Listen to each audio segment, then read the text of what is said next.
영적 레이더 5번째 시간으로 이제 토설에 대한 얘기를 할 거예요. 근데 토설에 앞서서 먼저 우리가 십자가의 만남에 대한 부분을 좀 깊이 좀 나누고 시작하도록 하겠습니다. 십자가와의 온전한 만남, 정확히 얘기해서는 많은 사람들이 예수님을 믿는데 과연 그들이 십자가와 제대로 만났을까? 이제 아까 얘기했던 어떤 장로님들, 심지어는 목사님들, 또 선교사님들까지도 참 분명히 하나님을 위해서 헌신하는 삶을 사는데 너무 안타깝게도 십자가와의 만남은 온전하지 못하다는 걸 알게 됐어요. 제가 선교사로 나가봤기 때문에 알아요. 선교사들의 삶과 또 목회자들의 삶이 어떤지.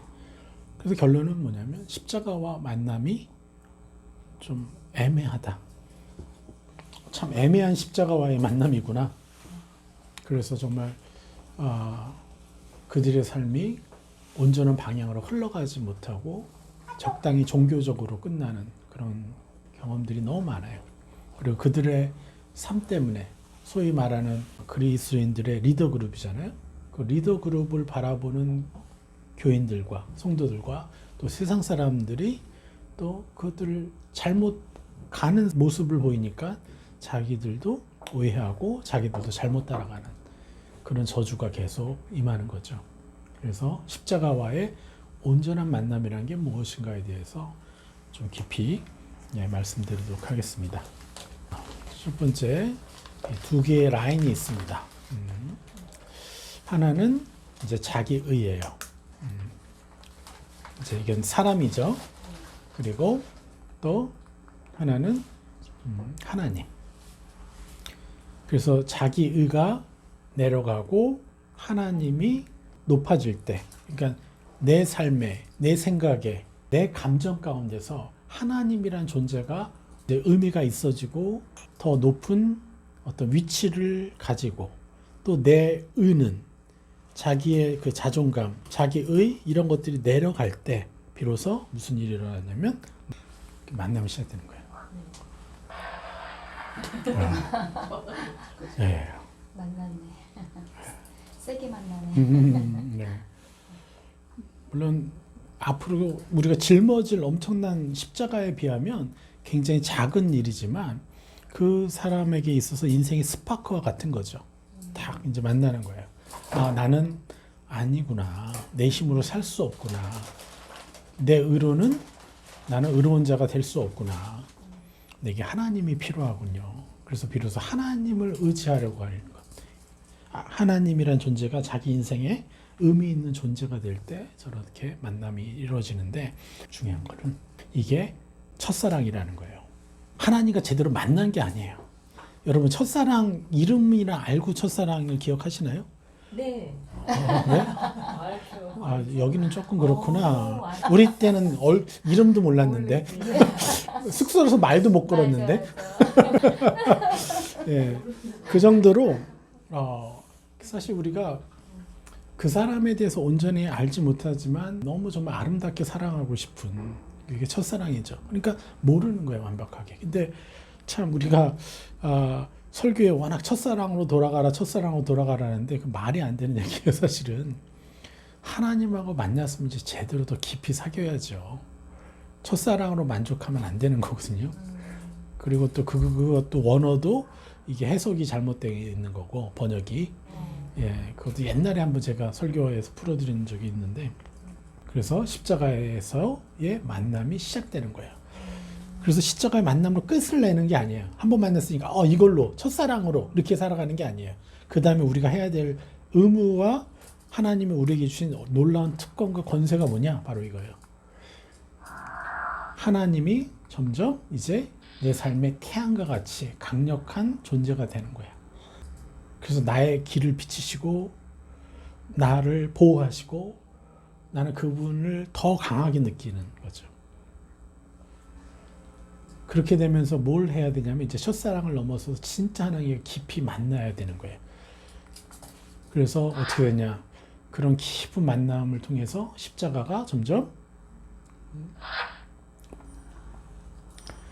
점점점 거대해지는 거예요. 자기 삶에서 그 십자가가 작은 십자가였는데 그 십자가가 굉장히 강력하고 더 큰, 그래서 내 인생을 좌우할 수 있는, 그래서 그 십자가가 내 인생보다 먼저인, 예, 이런 이제 삶을 살게 되는 거죠. 그러니까 그 십자가를 내가 짊어지고 가는 거잖아요. 내가 만약에 십자가가 이렇게 작다면 나는 십자가보다는 세상이 더 먼저 보이겠죠. 그런데 내가 짊어지는 십자가가 거대하다면 내 십자가가 내 눈 앞에 있을 거예요. 그러니까 내 십자가로 세상을 보게 되는 거고요. 악한 영들이 나를 속이고 나에게 정죄감을 주고 자괴감을 줄 때, 죄책감을 줄 때 내 눈앞에 보이는 십자가 때문에 아니야, 이 마음은 내 거 아니야. 악한 영이 나를 속이는 거야. 나는 오히려 감사해야지. 요즘에 계속 이제 만나시는 분들 고백이 이런 상황이 어렵고 저런 상황이 어려운데 결국 하나님 뭘 감사할까요? 하고 여쭤보니까 길이 열리더래. 감사함이 열리더래요. 그래서 그 수렁에 빠져야 될 감정에서 해방이 되고 다른 사람을 섬길 에너지가 생기고 또 자기 가족에게 화를 낼 게 그 가족이 왜 그러는지 이해가 되고 공감이 되고 그러니까 다툼도 보호가 되고 이런 일들이 일어난다는 거예요. 왜요? 그들에게 그 십자가가 더 커졌기 때문에 전보다. 그런데 십자가 이렇게 가장 거대한 십자가를 내가 이렇게 들고 간다면 난 사방으로 어딜 봐도 내 십자가로 보는 거잖아요. 세상이 보이고 내 남편이 보이고 내 아내도 보이고 내 아이들도 보이고. 예. 그래서 이제는 두려울 게 없는 거예요. 나는 거대한 십자가를 내가 짊어지고 다니니까 아무리 악한 영이 공격이 들어와도 나는 오히려 정복하고 다스리는 삶을 살 수가 있게 되는 거죠. 그런데 우리가 속는 것이 뭐야? 첫사랑이라는 거죠. 하나님을 만났을 때 십자가가 너무 작은 거예요. 너무나 미미해요. 그냥 내 목걸이, 내가 차고 있는 목걸이 정도. 예. 그래서 그 목걸이는 언제 봐요? 세상 살다가 너무 힘들고 지치고 상처받고 그래서 내가 점점 이렇게 쪼그라져서 한숨 쉴 때 그때 비로소 이 십자가 보이잖아요. 몇 주 고생한 다음에 그래도 주님이 나 계시죠 하면서 몇 주 만에 하나님을 만나는 거야 다시. 그걸로 생각하는 거예요. 그런데 이 거대한 십자가를 내가 메고 있다고 생각해 보세요. 이건 매 순간 보이는 거잖아요. 차원이 다르죠. 그러니까 악한 영들이 공격하기도 쉽지 않은 존재가 되는 거죠. 그래서 우리가 십자가의 온전한 만남을 가진 후에 우리는 계속해서 나날이 우리가 가진 십자가의 크기를 더 거대한 것으로 바꾸는 삶을 가져야 되는 거예요. 그럴수록 내 안에서 더 많은 에너지가 나와서 그만큼 더 많은 사람을 회복시킬 수 있어요. 그런데 중요한 거는 거대한 십자가를 받기 위해서 내가 가진 십자가를 더 크게 하기 위해서 뭐가 필요해요? 나는 내려가야 된다는 거예요. 내 은은 더 내려가야 된다는 거예요. 그리고 하나님의 은은 더 커져야 된다는 거예요. 더 온유한 사람이 되고 더 사랑이 많아지는데 왜 내 은은 내려갈까? 그 이유는 뭐냐면 더 찬란한 하나님을 만나기 때문에 그렇습니다. 자, 볼까요? 왜 그러냐면 더 깊은 만남을 하잖아요. 더 깊은 만남을 하니까 어때요? 더 거대한 십자가의 능력을 내가 느끼게 되는 거예요. 와, 하나님의 십자가 이렇게 거대한 것이었구나. 하나님의 십자가 이렇게 위대한 것이었구나. 하나님의 십자가 안에 엄청난 사랑이 있는 것이구나. 갈수록 탐복하게 되고 갈수록 내 감정 깊이 다가오기 때문에 더 깊이 만날 수밖에 없는 거죠. 그러니까 그 하나님의 찬란한 그 사랑과 은혜와 그 의로움 또 공의, 그 공의 때문에 나는 더 내려가야 되는 거예요. 작아지는 거예요. 나는 더 멋지게 변했는데도 불구하고 하나님의 공의, 이 공의가 히브리어로 뭐냐면 칭의라고. 그러니까 완전한 공의죠. 하나님이 이렇게 하라고 말씀하셨고 그래서 그것을 따르고 그 따르는 것에 하나님이 상급을 주시고 하는 그런 것들. 그렇게 못하는 사람한테 벌을 주시는 게 공의가 아니라 진짜 최고의 공의는 우리를 칭의하시는, 자신의 십자가로 우리 모두를 칭의해 주시는, 의로운 자라고 불러주시는 게 하나님의 공의라는 거예요. 왜 이게 완전한 공의일 수밖에 없느냐? 우리가 태어난 환경이 다 다르다는 거죠. 첫 시작이 다르다는 거예요. 우리가 받은 달란트가 다 다르다는 거예요. 어떤 사람은 100의 달란트를 받을 수 있고 나는 한 달란트를 받았으면 저주죠. 100의 달란트를 받은 사람은 왜 이렇게 성품이 멋있어? 어떻게 저렇게 생기기도 잘생겼는데 성품까지도 어떻게 저래? 근데 나는 뭐야? 생기지도 못했는데 더구나 성품은 또 왜 이렇게 지랄 맞아? 막 이러면서 비교되죠. 그런데 이걸 누가 결정한 거예요? 하나님 결정한 거예요. 그러니까 하나님은요, 그들을 똑같이 존귀하게 본다는 거예요. 그리고 그들을 모두 다 칭의하셔서 모두 의로운 자라고 칭하셨고 예수 그리스도의 권세를 누릴 수 있는 신분으로 만들어줬어요. 이게 공의라는 거예요. 완전한 공평. 그래서 찬양에서도 얘기하지만 예수 하나님의 공의. 바로 예수 그리스도의 십자가가 뭐가 되는 거예요? 바로 공의라는 것이죠. 저는 이렇게 깨닫는 거예요. 더 깊은 만남을 하니까. 참 놀랐습니다, 진짜. 그죠? 그래서 갈수록 더 큰 십자가를 대면하고 그것을 자기 것을 취하니까 어떻게 돼요? 더 뭘 느껴요? 내 힘으로는 의인 될 수 없구나. 왜 그래요? 더 그 의의 기준이 높아지니까요. 거룩의 기준이 더 높아져요. 예전에 제가 그랬잖아요. 음란한 생각을 해도 내가 간음을 안 했으니까 간음한 자라고 생각하지 않았는데 이제는 뭐예요? 마음속에 생각만 해도 이거는 간음이다라는 거. 벌써 이 거룩의 기준이 차원이 다르게 올라가는 거잖아요. 그러니까 그 앞에서 내 힘으로는 할 수 없다라는 거. 점점점 하나님의 찬란한 정상과 내가 비교가 되니까 내 힘으로는 의인될 수 없다. 이걸 고백할 수밖에 없는 거죠. 그러나 우리의 삶은 어떻게 돼요? 아까 얘기했지만 자, 박수. 삶은 변화된다는 거예요. 정말 놀라울 정도로. 제가 참 이 복음에 감사한 것은 제가 알잖아요. 제가 다른 외적인 뭘 다 떠나서 내 마음의 상태를 제가 너무 잘 알잖아요. 예전과. 내 삶은 변화됐거든요. 너무 감사하죠. 그래서 우리가 이걸 봐야 돼요. 십자가와의 만남의 전, 그리고 후. 십자가의 만남 전은 하나님의 창조 원리와 반대되는 세계였다는 거예요. 약육강식, 동물의 왕국인 거죠. 그래서 나는 예수님을 믿는다고 해도 나의 생각과 감정은요, 하나님의 창조 원리와 그 형상과 반대되는 세계에서 살았어요. 그러니까 그렇게 새벽 기도도 다니고 막 그런다고 해도 샤넬로 자기의 신분을 주장하는 거잖아요. 안타까운 거죠. 그게 동물의 왕국이죠. 약육강식이죠. 그들은 뭐 자기 힘을 뭘로 여겨요? 돈으로 여기는 거잖아요. 그러니까 이런 분들이 어떻게 하나님의 마음을 느낄 수가 있겠어요? 굉장히 힘들죠. 저 같은 경우도 예전에는 판단의 귀재였어요. 무슨 일이 있어도 판단할 수 있는 능력이 있었어요. 옳고 그름을 내가 중요시 여기니까. 그런데 그때는 무슨 열매가 있었습니까?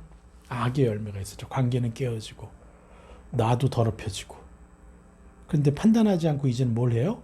세 사람을 자꾸 입혀주는 일들을 하다 보니까 분별이 되는 거죠. 그러니까 내 안에는 의의 열매들이 계속 나오게 되는 것이고. 그래서 이 십자가의 만남은 너무 중요합니다. 너무 많은 그리스도인들이요, 거의 99%의 그리스도인들은 이 십자가의 만남을 제대로 경험해 보지 못했어요. 그래서 교회는 다니지만 그렇게 헌금 가지고 자기 의를 세우려고 하고 영혼이 변화되고 영혼이 바뀌는 것이 중요한 게 아니라 나는 이렇게 잘하고 있다라는 나만을 보여주고 싶어하는, 이거 불쌍한 거죠, 사실은. 에너지가 없는 거죠. 사실 우리가 그래서 그런 분들, 아직 자존감이 낮으시구나 이분이. 그래서 우리가 나에게 보여주셨으니 할렐루야 감사합니다. 내가 이거 가지고 뭘 감사할까요? 그러면 나에게 보여주셨구나 저분의 상태를, 저 장로님의 상태를. 그러면 저 장로님의 자존감, 그리고 하나님과의 깊은 만남, 이것을 위해서 내가 축복해드리라고 하나님이 이 일을 내게 주셨구나. 6번인가 말씀하셨어요. 그럼 6번을 하나님이 내게 부탁하신 거예요. 실제로는. 예. 그래서 그걸 깨닫고 이제 저 장로님을 위해서 내가 세상을 입혀주는 사람이 된다면 하나님이 권사님한테 너무 고마워하시겠죠. 그러면 또 상급이 더 클 것이고, 이제는 이제 바울의 영적 성숙 과정을 통해서 이 십자가의 만남에 대해서 다시 한번 또 상기시켜 드리면 좋을 것 같아요. 바울이 어떻게 성숙이 됐냐? 자, AD 56년경. 그러니까 바울은 예수님보다 9년 뒤에 태어났어요. 9살 어려요, 예수님보다. 근데 이제 AD, BC가 뭐예요? Before Christ. AD, 아도 도미니, 예수 후, 뭐 이렇게. 그러니까 주전주라고 하잖아요. 근데 이게 이제 정확하게 예수님이 탄생한 시기를 헷갈렸어요, 다. 역사적으로. 그러다 보니까 이제 한 4년 정도 차이가 나요, 실제로는. 그래서 AD 56년경, 좀 젊을 때죠. 그래서 사도 바울이 이제 예수님을 영접하고, 그 다음에 드디어 이제 복음을 깨닫고 이제 막 전파할 때 자꾸 이 예루살렘에 있는 사도들이 자꾸 걸리적거려. 너무 이 복음의 뜻보다는 자기네 의로 막 이렇게 사역을 하다 보니까 이제 사도 바울과 예루살렘에 있는 사도들이 충돌을 일으키게 돼요. 그 중간에 중재자가 누구예요? 바나바. 그러면서 이제 사도 바울이 너무 열받아가지고 네, 뭐라고 얘기하냐면 내가 사도가 된 것에 대하여 내게 더하여 준 적이 없고, 그러면서 이제 딱 자기의 의를 딱 드러내는 거예요. 이렇게 시작했어요, 사도 바울도 상처로. 그런데 이제 어떻게 되냐? 6년 후에는 어떻게 고백하냐면요, 고린도전서 15장 9절에서 자기를 뭐라 그래요? 사도들 중에 지극히 작은 자라고 표현을 해요.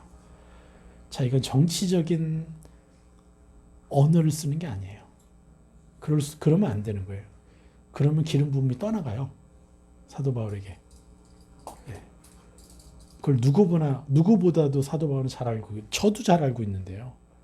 괜히 뭐 순간적인 위기를 회피하려고 거짓말 쳤다가는 한동안 정말 기름 부음이 소멸된다는 걸 너무 잘 알고 있기 때문에 차라리 내가 창피를 당할지라도 거짓말 할 수 없는 거예요. 뭐라고 얘기해요? 사도 중에 지극히 작은 자. 이 사도 바울은요, 자기가 그러한 자라는 걸 알게 됐어요. 왜 그럴까요? 십자가 근거하셔서. 네. 그리고 또 뭘 알았을까요? 바로 5달란트, 달란트의 비율을 이제 이분이 명확하게 인지한 거예요. 그래서 저 예루살렘에 있는 사도들은 1달란트 정도 받았고 나는 5달란트 정도 받은 사람이구나. 왜냐? 나는 헬라 지역에서 태어났고 세계관이 넓은 상태고 이들은 좁은 상태인데 5달란트 이상 차이 나죠. 그런데 저렇게 세계관이 좁은데도 저 정도 해? 나보다 대단한 사람들이네. 이해가 되죠? 인지하기 시작한 거예요. 저 사람들과 나와의 태생이 다르구나. 나는 받은 게 너무 많구나, 당연히. 그런데 내가 그들보다 세계관이 넓다 하고 더 많이 배웠다고 해서 저들을 함부로 했네? 이 교만하고 오만함. 사도 바울은 더 찬란한 하나님을 만나고 보니까 이게 보이기 시작하는 거예요. 자, 그리고 AD 61년경에 에베소서 3장 8절에 뭐라고 합니까? 이분이 더 찬란해졌어. 더 거룩해졌어. 더 찬란한 하나님을 만나니까 뭐라고 고백해요? 모든 성도 중에 지극히 작은 자보다 더 작은 나. 그냥 나는 달란트를 더 많이 받았을 뿐이구나. 이렇게 알게 되는 거죠. 그런데 디모데를 봐야 돼요. 디모데 전서면 사도 바울이 한 60 정도 된 나이인데 이분이 이제 더 거룩해져서 어떻게 하냐면요. 디모데전서 1장 15절에 뭐라고 얘기하냐면 미쁘다 모든 사람이 받을 만한 이 말이요. 그리스도 예수께서 죄인을 구원하시려고 세상에 임하셨다 하였도다. 죄인 중에 내가 괴수니라. 이제 어디까지 이분이 찬란한 것을 봤냐면 내가 죄인 중에 괴수라고 표현할 정도로. 여기서 괴수라는 거는 다른 게 아니에요. 괴수라는 적은 없어요. 그냥 first라는 단어예요. 괴수라는 단어는 여기 보면 프로스피토, 그래서 최상의 죄인이다. 죄인 중에 최상의 죄인이다. 그렇게 자기를 표현할 정도로 이분이 뭘 봤어요? 하나님의 찬란한 형상을 본 거예요. 하나님 찬란한 형상을 보지 않고서는 자기를 그렇게 표현할 수가 없는 거예요. 그리고 내가 이렇게 사도로 부름받는 것도 특별한 게 아니다. 그저 감사할 뿐이다. 어떻게 나 같은 자를 하나님이 선택해 주셨을까? 그렇게 점점 나이가 들면 들수록 그 사도 바울은 더 성장했어요. 그래서 저는 이 기대가 되는 거예요. 제가 이 땅에 지금 이 정도의 하나님을 만나고 있는데 또 다음 달에는, 그 다음 달에는, 내후년에는 막 이렇게 더 찬란한 하나님을 만나고 교제할 것이 너무 기쁜 거죠. 그러니까 우리 육신은 쇠하지만 우리 영은 날로 새롭게 되는 거죠. 그게 뭐야? 찬란한 하나님 형상을 본다는 거예요. 이게 십자가와의 만남의 진정한 의미라는 거예요. 온전한 십자가와의 만남. 우리의 그리스도인의 여정인 거예요. 여정은 뭐예요? 더 찬란한 십자가를 짊어지는 것, 더 찬란한 하나님 형상을 내가 바라보고 내 감정으로 취하는 것. 그래서 답은 뭐예요? 예수 그리스도의 장성한 분량에 이르기를 위해서 달려나가는 삶. 이게 십자가와의 만남이라는 거죠. 그냥 천국 가고 안 가고의 문제가 아니라는 거죠. 이게 본질이 되면 세상 걱정할 필요가 없어요, 정말. 그런데 그리스도인들의 대부분은 어떤 신앙생활을 하느냐, 이렇게 생각한다는 거예요. 사단의 주요 전략이 뭐냐면 바로 복음을 변질시키는 거죠. 그래서 그 복음을 온전히 누리지 못하게 하는 거예요. 복음의 뜻을 몰라서 이제 의인의 삶이 아니라 의인됨의 삶을 산다고 했잖아요. 자, 그래서 일단 어쨌거나 하나님을 의지해요. 그래서 만났어요. 이렇게 만나는데 그 십자가가 변질됐어요. 이렇게. 하나님이 저 찬란해야 되는데 변질된 십자가의 만남을 하는 거예요. 자기 의를 추구하는, 자기가 의인 되었다는 증거를 만들어내려고, 보여주려고 살아가는 삶. 의인됨의 삶의 그 복음으로 알고 계속 그렇게 추구하는 거예요. 저 십자가가 의인의 십자가여야 되는데 저 십자가가 의인됨의 십자가가 돼버리는 거예요. 그러니까 계속 다른 종교들처럼 자기 의를 자꾸 만들어야 되는, 매일매일 증거해야 되는. 그러니까 뭐가 돼요? 하나님은 온데간데 없고 자기 의만 남는 거예요. 그래서 이렇게 가는 거예요. 그래서 잘못된 영향력에 의해서 변질된 십자가를 받아들인다고 그랬죠. 종교인들처럼. 그러니까 목회자를 참 잘 만나야죠, 목자를. 그러니까 이런 거예요. 어느 날 하나님이 좀 살아계신 것 같고, 어느 날은 없는 것 같고, 또 혼자 있을 때는 하나님 안 느껴지고, 또 예배당 가면 또 같이 예배 드리니까 하나님 조금 계신 것 같고, 기분 상하면 또 그분 사라져 있고. 그러니까 내 의가 올라가다가 또 떨어지고 자꾸 이렇게 체인지되는 이걸로 이렇게 이 삶을 사는 사람이 99%, 99점 몇 프로. 이게 다 어떻게 된 거예요? 보이는 그리스도인들에 의해서 그 십자가가 변질됐기 때문에 그리스도인들은 그렇게 사는구나. 이렇게 저 집사도 저렇게 살는데 저 목사도 저렇게 사는데 이게 바로 종교형이라는 거죠. 악한 영들이 그렇게 속이는 거예요. 그래서 이 종교의 굴레 안에 갇혀서 자기의 의인됨을 증명해내려고 사는 삶. 이거는 뭐냐면 기독교가 아닌 거예요, 사실은. 종교적 기독교가 되는 것이고, 이 종교적 기독교는요, 똑같이 다른 종교랑 똑같은 수준에 머무른다는 거예요. 사실 기독교가 종교적으로 묶여버리면요, 더 악해요. 사실은. 차라리 다른 종교들은요, 진짜 예수님의 이름 때문에 내가 천국에 갈 수 있다라는 걸 자체를 모르기 때문에 그들은 두려워서라도 자기 의를 추구하려고 하거든요. 더. 우리보다 한 10배는 더 의를 추구하려고 해요. 그래서 세상 사람들 얘기 들어보면 불교 믿는 사람이 더 멋있는 분들이 더 많던데요. 이런 얘기가 나오는 이유가 그들은 두려워서 자꾸 자기 의인됨을 만들려 보다 보니까 우리보다. 그런데 그리스도인은 맨날 말빨, 말로만 해요. 근데 그리스도인이 왜 그럴 수밖에 없느냐면 자기들도 헷갈린 거야. 하나님의 은혜, 사랑을 막 이제 배웠기 때문에 그거는 의지하는데 그런데 자기가 어떻게 살아야 될지 모르니까 또 자기도 의인됨의 삶을 살다 보니까 이것도 아니고 저것도 아니고 그렇게 되는 거예요. 이건 누구를 뭐라고 할 게 아닌 거예요. 그냥 사단의 작품인 거죠. 그래서 이 종교의 목표가 뭐냐면 현재의 상황을 최대한 유지하는 거예요. 그리스도인들이 하나님의 아들로 살지 못하게 만드는 거예요. 자기의 의인됨을 증명해내는 삶을 살게 하는 거죠. 그래서 정말 카멜레온처럼 살아가는 거예요. 예전에 이제 코닥에서 만든 이제 CF인데 뭐냐면 카멜레온이 있으면 거기다가 이제 저거를 보여주는 거예요. 빨간 사과. 그럼 얘가 빨간색이 돼. 파란 사과. 그럼 파란색이 돼. 바나나 보여. 그럼 노란색이 돼. 이렇게 바뀌는데 갑자기 코닥 필름을 딱 보여줘. 그러니까 올 컬러로 막 바뀌다가 얘가 기절해가지고 푹 쓰러지는 거예요. 예, 그런 건데 제가 이따 보여드릴게요. 실제로 이제 카멜레온을 올 컬러로 된 상자 안에 집어넣었더니 카멜레온이 터져버렸대요. 예, 그 스트레스 때문에. 자, 이제 이게 그리스도인의 삶이라는 거예요. 뭐냐면 내 앞에서 누가 나한테 이렇게 말한다. 그럼 여기 휩쓸리고 저렇게 말한다 휩쓸리고 예전 같았으면 저 샤넬백 1,000만 원짜리 다 들고 오면 초라하게 느껴지고 막 이렇게 원망하고 남편도 원망하고 막 이런 상황인데 그렇게 산다는 거예요.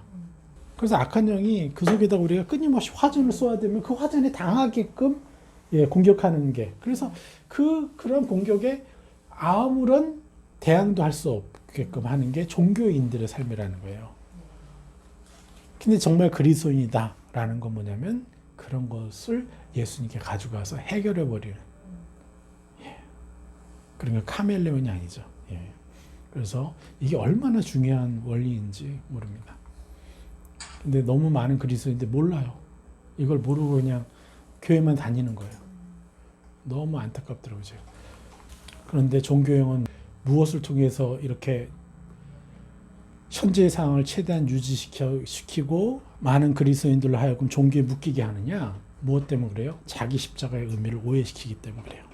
자기 십자가는 자기가 의인이 되도록 자기도 고생해야 된다. 노력해야 된다. 의인됨의 삶을 살아야 된다. 나의 의인됨을 증명해내야 된다. 그래서 고난받아야 되고 뭐 해야 되고 막 그런 이제 고난의 종교로 막 가는 거예요. 그러니까 아직도 지금도 유튜브에 돌아다니는 수많은 설교 중에서 기독교는 고난의 종교라고 자꾸 얘기를 하는 거예요. 무슨 고난의 종교예요. 종교는 무조건 고난이에요. 그런데 우리는 진리이기 때문에 고난이 아니라 영광의 삶이죠. 그게 아직도 통해요. 아직도 먹혀요. 이거 안타깝죠. 자기 십자가는 뭐예요? 하나님의 찬란한 십자가의 권능이 이제 내 것이 되었습니다. 내가 남들 10달란트, 100달란트 받았는데 난 1달란트지만 난 예수님 때문에 예수님 십자가 때문에 나는 그 십자가가 내 것이 됐기 때문에 나는 1만 달란트 능력을 얻었습니다. 권세를. 이게 뭐예요? 자기 십자가라는 거죠. 예수 그리스도의 권세가 아니라 자꾸 자기 십자가가 뭐가 돼요? 나도 예수님처럼 고생을 해야 나도 의인이 될 수 있다. 그게 다 다른 종교들이 다 얘기하는 거거든요. 우리는 은혜로 의인된 자지 우리의 노력으로 의인될 수 없습니다. 그래서 이렇게 당하고 있는 거예요. 그래서 자기 의와 십자가의 은혜가 변질돼 버리는 거예요. 자기 노력으로. 그래서 이렇게 되면요 무슨 일이 벌어지냐면요 복음이 변질되면요 이단보다 무서운 결과를 얻어요. 지금 신천지 보십시오. 불교보다도 위험하잖아요. 가정이 파탄나고 인생이 나를 나가고 이런 일들이 벌어지는 거죠. 왜 그래요? 변질된 십자가, 변질된 모양만 갖춘 거룩. 거룩. 왜냐하면 변질된 복음은 뭐예요? 변질된 거룩이고 모양만 거룩한 걸 추구할 뿐이에요. 그 내면은 하나도 없어요. 왜냐하면 내가 거룩한 척은 할 수 있지만 내 속에서 내가 어떤 저 사람을 미워하는데 저 미워하는 마음을 내가 겉으로는 가릴 수는 있지만 내 속에서는 가릴 수가 없잖아요. 십자가를 의지하지 않으면. 근데 자기 십자가를 의지하면 뭐가 돼요? 이거 나 아니야 라고 내 마음속에서 정말 본질적인 거절을 할 수가 있잖아요. 근데 이런 거 자체가 안 되니까 사람의 마음은 그대로 어둠이 나라고 생각하는데 행위만 자꾸 적당히 숨기니까 집 안에서는 그게 다 이제 표출되는 거죠. 그러니까 종교적인 삶이 그런 거예요, 다. 그러니까 가정 밖과 가정 안의 삶이 똑같아야 되는데 똑같지 않은 거예요.